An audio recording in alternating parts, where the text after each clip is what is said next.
So here in Moodle, we're going to have a look at how we can show and hide the sidebars within Moodle. So if you are on your Moodle dashboard, then you'll see a list of your courses, or depending on how your dashboard is set up, you may see things like the timeline and other elements there as well. There may also be the block drawer on the right-hand side, which can have things like the recently accessed courses, upcoming events, and other tools, depending on whether you're an instructor or a student within Moodle. We'll close this up. When we come into a course, the sidebars may be visible or hidden. It will depend on where you last left them. But we can see up at the top left, we have the course index, which basically shows a list of everything within our course on that left-hand menu.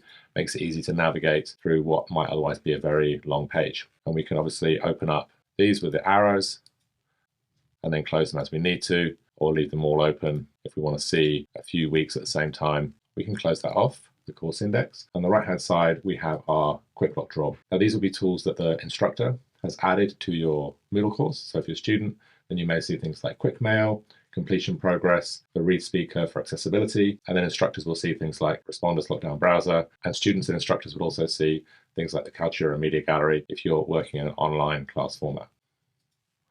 And one thing that will change is when we reduce the size of our window. Now, eventually, once we get down to very small size, one of the sidebars will disappear. Now, the location of those buttons for opening and closing those drawers changes, and this is similar to what you'll see on a mobile device. So now when I'm viewing my course on my mobile device, on the dashboard, it will show up a little differently. So here I'm seeing the courses as a list with the course image, course name, percentage of completion of that course if that's available.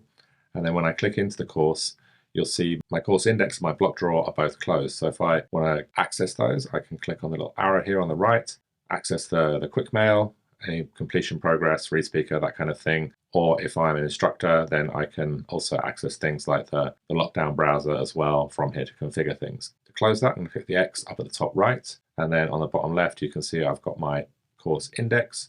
I can click on that. And then when I navigate to a page, the course index will close up to kind of just show the page when I get to that next page. So here you can see the course index can again be opened up. We can navigate back to the home page to get